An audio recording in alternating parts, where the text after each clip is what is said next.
everyone, it's Robin, R Silent Crafts, and welcome to my studio. Today we are going to make needle books.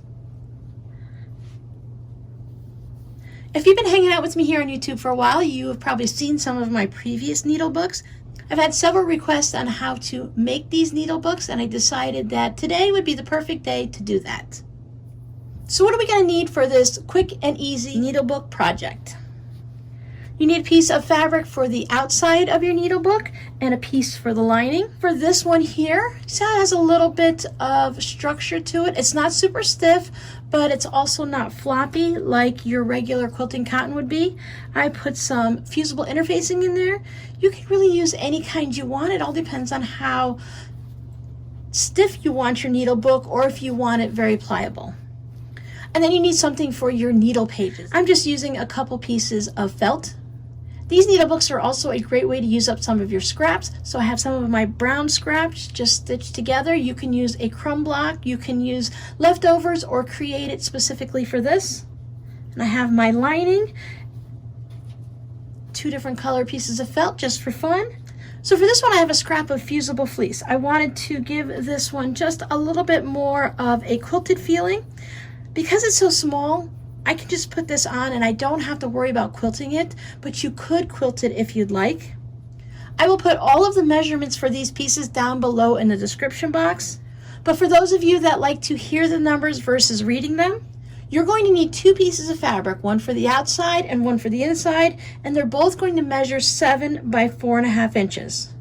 Your fusible, your fleece, or your batting, you want that to measure 4 by 6.5. Now you can make these needle books any size you want. You can make them much larger or smaller. You can make them longer, anything you want. What I like is just to make it 1/2 inch smaller than whatever your outer measurements are. So that just keeps it from being in the seams. It's not too bad with the interfacing, but if you start using fusible fleece or batting and it gets into your seams, when we stitch it all together, and then we go to top stitch it all the way around, that adds a lot of bulk into that seam. So by making it 1/2 inch smaller, it's going to keep it out of the seams and just make it easier for us to sew. So for this size book, we have 2 pieces of felt. You can just use one. You can put in as many pieces of felt as you'd like. I think 2 works really nice for a piece like this. It's not too thick, and it gives you several areas to put your needles. So the felt is 3.5 by 5.5.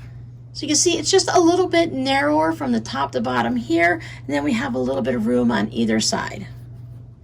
If you made your pages just a little bit shorter on the width here, it would leave you a little bit of room. So if you wanted to, you could put some Velcro to go in there, or you can use a hair elastic or a piece of elastic, and I'll show you where to put that in, and then you can just sew a button. So the first step is to go ahead and fuse whatever you're using to your outer and also on the lining if that's what you're going to use. For my fusible fleece, I will just lay this down and eyeball it. It doesn't have to be absolutely perfect, and put that down there. And I'm only going to fuse it to the outside because that'll give me plenty of structure. But for my interfacing, again, I will just eyeball it so I have a little bit of room there. I'm going to fuse that to both the outer and the inner pieces of cotton fabric just to give it that little extra structure so that I don't have anything that's just flopping around like that. Here you are. You can see how it just has that little border around. So hopefully when we do our 1/4 inch seam, we won't really get that into it. And then here is the interfacing. So our next step is to place these 2 pieces of fabric right sides together. Line up all of your edges. I like to put pins just in the center so that I don't have to worry about removing them as I'm stitching around. It'll hold everything in place. You can use clips. You can put pins around the edge if you'd like. So right sides together, then I'll take it over to the sewing machine, and I'm going to leave a couple of inches, 2.5 to 3 inch opening here where I'm not going to stitch it. That's where we're going to turn it right sides out. So I'll start here and I'll back stitch, and I will go all the way around using a 1/4 inch seam, 2.0 stitch length, all the way up to here, and then back stitch. And I'll leave this space here open. Same thing, no matter what you're using to make it a little bit sturdier, you'll follow the same process. So when my fabric is a little floppy like this quilting cotton, that's when I like to either put some batting, interfacing, fusible fleece, whatever you'd like to just give a little bit more structure to it so that it's just a little bit firmer. Now you can use scraps for this. The entire project can just be made out of your scrap bins. If you have some of your interfacing, you can put it together and piece it together. Very similar to like when we make Franken batting. You can do that with your batting also, so that you're able to use up your smaller bits and pieces. So I have them both stitched around, and you can see for the most part how I don't have any of the fusible interfacing has been stitched. My stitching is going all the way around there. It's going to be stitched together, and I will top stitch around it, and that will then catch everything, so it's not going to be an issue of things shifting. Plus we will also be stitching down the center. If you're making a larger needle book, then I do recommend adding some quilting to it, unless you're just going to use the interfacing. If you use a fusible fleece or a batting, it's good to add that little bit of extra quilting. Plus it's nice to have a little practice if you want to practice some type of quilting. Just to make it a little easier to see, I took my little Friction pen and marked on my stitch lines. When I do stitching like this, I like to stitch all the way off, and then I start off of the fabric and come back on so that my stitching line crosses. I find when I go to turn out my corners, it's less likely that I'm going to pop any stitches, and it just seems to give me a little bit of a nicer corner than if I do the pivot and turn back down. Plus it makes it very easy to see where I need to trim up. So I just take that extra bit out of the corner.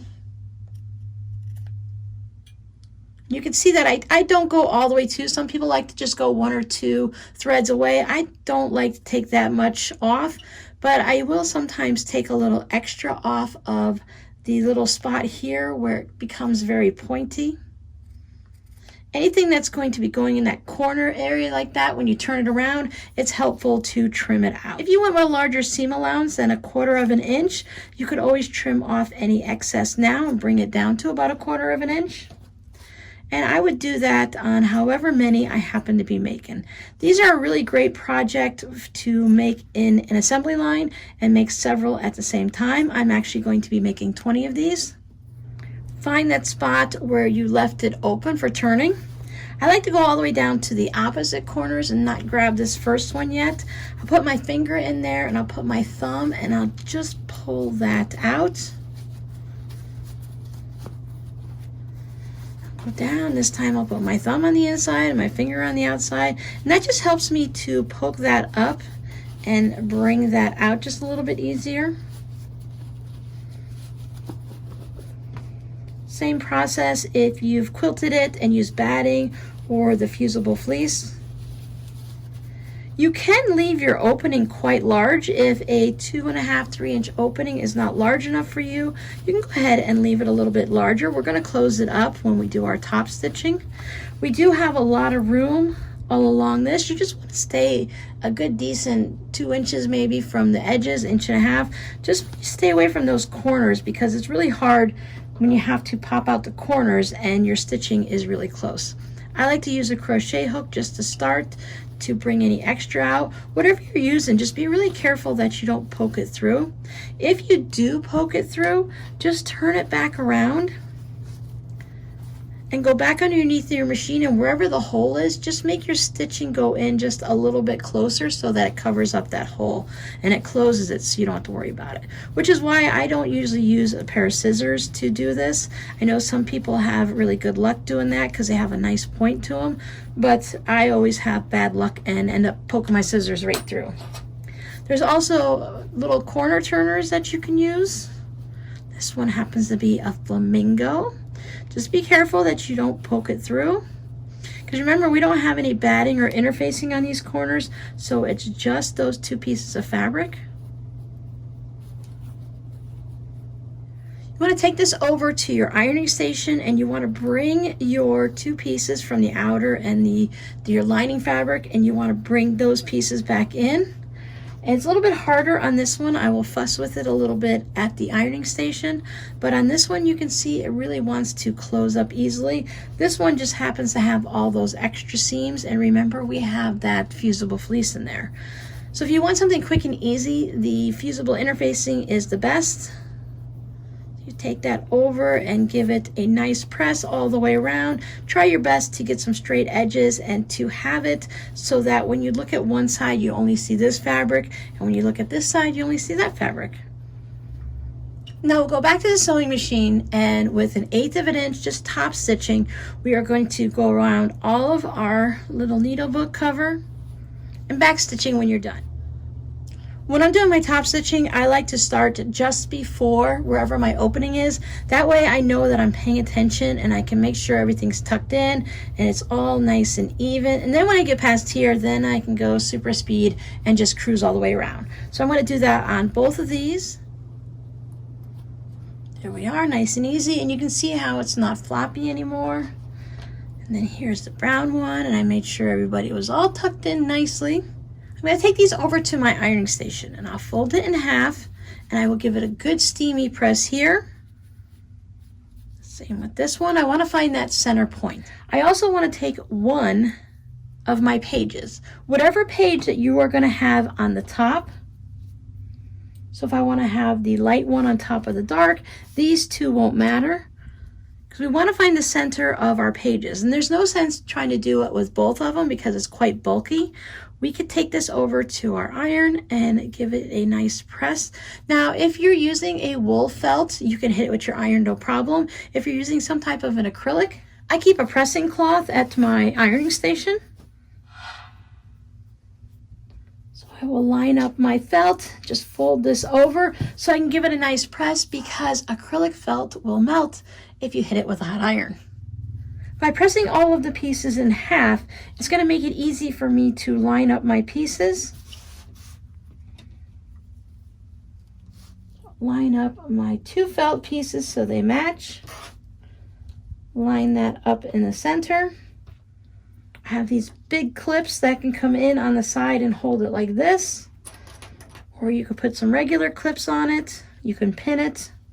And then what we'll do is we'll just stitch right there down on that crease. Again, you can make a little mark. Since mine are 5.5 inches wide, I can make a mark at the 2.75 or 2 3/4 inch mark, and then just sew on down the line. I like to start down here, so I want to make sure that my stitching goes all the way to the edge here and all the way down here. Or if you want, you can just stitch on the felt.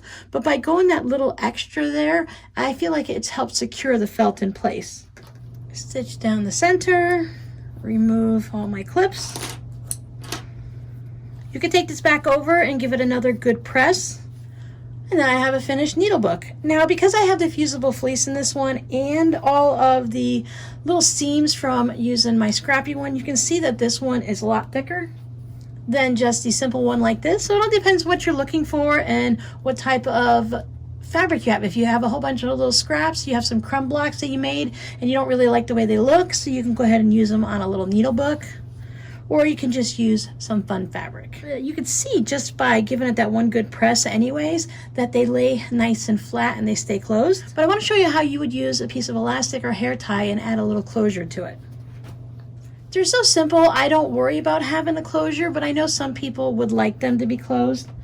So I have just as an example, I have a piece of round elastic that I cut off, and I just have a random button. I probably wouldn't use a button this large, but you could, of course. It just seems to be a little bit large for this book, but that might be funny.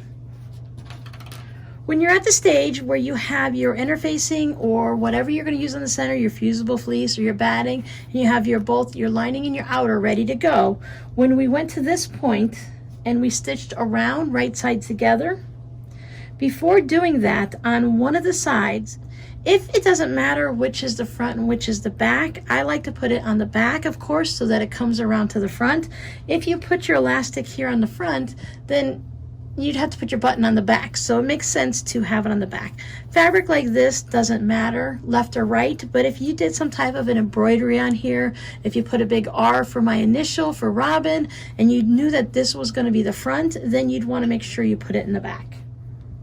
Hair ties work really great because they're already closed. If you have one with the metal on it, what I do is I fold it over and leave it like this, and I can take it to the sewing machine and just stitch over this. So if you're making a bunch of these to sell at a craft fair, I would just line up a whole bunch of hair ties or the elastic and just run them through my machine. And then after this has been stitched, Or you can wait until after you stitch it in here. You're going to want to cut off that piece of metal so you don't have it sticking inside your book. Remember, we want this to stick on the outside like this.